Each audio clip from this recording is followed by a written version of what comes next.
The wind was a cruel thing, biting at Michael's face with icy teeth, stinging his cheeks and making his eyes water. Each gust seemed to cut right through him, as if the night itself wanted to push him away. He sat on the hard, frozen bench at the bus stop, his fingers aching and stiff, trying to find warmth in his pockets. The world around him felt silent except for the howling wind and the distant hum of traffic. He pulled his thin jacket tighter, but the cold seeped through every layer, making him feel invisible, a ghost haunting a bus stop with no fare, no destination, and no one waiting for him. Cars rushed by, their headlights flickering across his face, their drivers warm inside, heading somewhere they belonged. Each car was a reminder of a life moving forward, while he remained stuck in the cold. Michael stared at his numb hands, hunger gnawing at him, the world passing by without a glance. His stomach rumbled, but he had nothing to eat, and the ache inside matched the chill outside. Kindness felt like a story from another world, a distant memory he could barely recall. But what if one small act could change everything? He wondered if hope could survive on a night like this. He closed his eyes, wishing it would all stop, the loneliness pressing down on him like a heavy blanket. He longed for warmth, for comfort, for someone to notice he was there. People walked past, not seeing him, just part of the city's scenery, blending into the background of their busy lives. He was invisible, a shadow among the living. The weight of being unseen was heavier than the cold, pressing on his chest and making each breath feel sharp and shallow. He was utterly alone in a world full of people, hoping that maybe, just maybe, someone would finally see him. It hadn't always been this way. There was a time when Michael's world felt safe, even ordinary, a time when the future seemed mapped out, and the present was filled with familiar routines.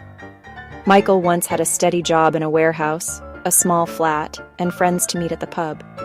He was known for his easy laugh and willingness to lend a hand, and his days were filled with the simple joys of work, friendship, and a place to call home. Life was simple, predictable, and full of small comforts he never thought he'd lose. Mornings began with coffee in his favorite mug. Evenings ended with laughter and stories shared over cheap pints. It was a life built on routine, but it was his. Then came the accident. A crate crushed his leg, leading to pain, surgeries, and a prescription for painkillers that became a quiet addiction. The injury changed everything, leaving him unable to work and slowly eroding the life he'd built. He lost his job, then his flat, and finally his friends, as the addiction took over. Each loss felt heavier than the last, and the world that once felt so secure began to slip away. Bills piled up, and one loss led to another until everything unraveled. The weight of overdue notices and mounting debt became impossible to ignore, and hope faded with every unopened envelope.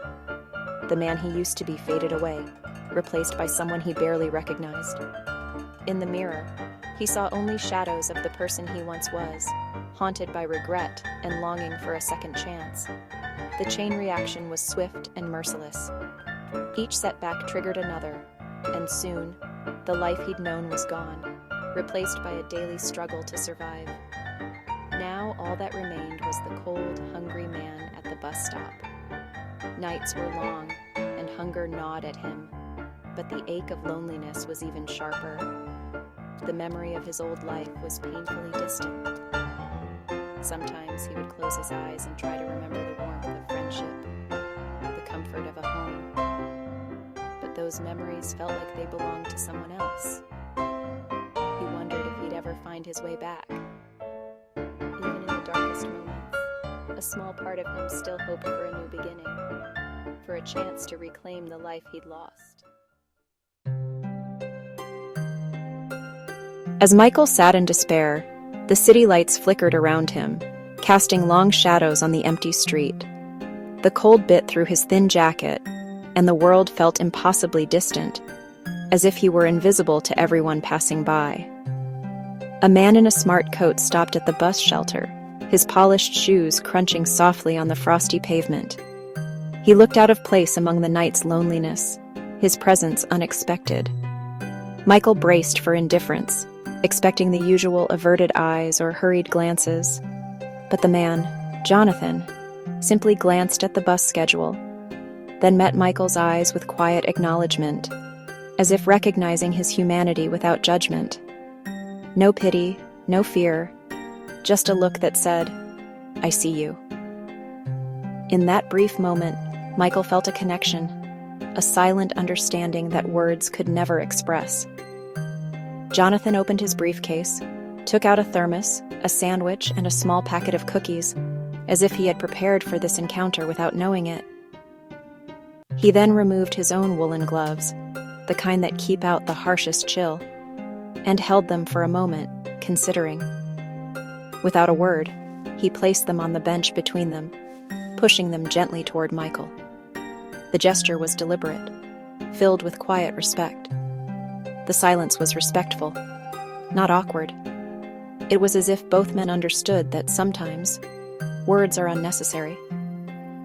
Finally, Jonathan spoke softly, his voice gentle, almost apologetic. "It's cold tonight. I thought you might use these. The soup is still hot."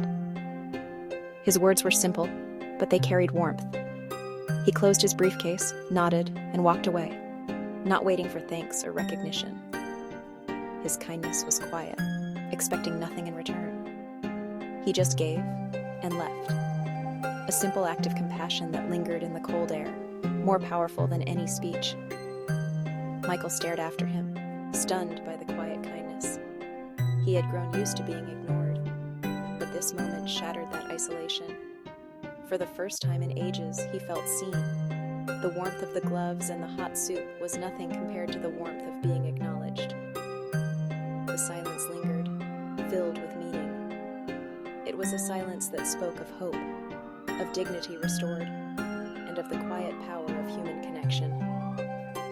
A single act had broken through the cold, reminding Michael, and perhaps all of us, that sometimes the smallest gestures can change everything. Michael stared at the gifts: warm gloves, a sandwich, and a thermos promising heat. Hesitant, he slipped on the gloves, feeling warmth return to his frozen fingers. He sipped the soup, the heat spreading through his chest, melting some of the ice inside. The sandwich tasted like hope. This act didn't solve everything, but it gave him something he'd lost: belief that things could change. Jonathan's kindness reminded him he was still human, worthy of care. For the first time in a long while, Michael didn't feel completely alone. That night, the world seemed a little less gray. The wind felt less cruel. A tiny seed of hope had been planted. The next morning, Michael made a choice. He walked to a local charity, swallowing his pride to ask for help. The staff were kind, offering a meal, a wash, and a referral to a shelter with an addiction recovery program. Recovery was hard. Setbacks, cravings, and shame haunted him. But he attended meetings, faced his pain, and rebuilt his life brick by brick. Gradually, his strength returned. He found part-time work as a cleaner, earning his own money again. Saving up, he rented a small room, a place to call home. He started to feel like Michael again. He never forgot Jonathan's compassion. On tough days, that memory anchored him, reminding him he was worthy of kindness. It fueled his determination to keep going. Jonathan's gift was more than soup. It was the spark to fight for his life. A year later, winter returned. Michael now worked at a community center, running a food bank and helping those in need. He understood their struggles, the feeling of being invisible, the hunger for hope. One evening, he saw a young woman huddled in a doorway, shivering. She reminded him of himself a year ago. Without hesitation, he bought her tea, a sausage roll, and warm gloves. He knelt beside her, offering the items gently. "It's a cold night. I thought these might help," he said softly. She looked up, surprised, then whispered, "Thank you." Michael smiled. You're welcome. Take care. He walked away, heart full, knowing he'd passed on the kindness. The ripple continued. One act of compassion had come full circle. Kindness doesn't need to be grand. It can be a warm drink, a pair of gloves, or simply seeing someone. Jonathan's small act didn't solve all of Michael's problems, but it lit a candle in his darkness. That ripple spread. Michael healed, then helped another. Who knows how far it will go? Every act of kindness has the power to start a new ripple. What about you? Have you ever been changed by kindness or offered it to someone else? You never know what battles others are fighting. Your gesture might be the hope they need. Imagine a world where we all choose to see and help each other. One act can make all the difference. Be the start of a new ripple.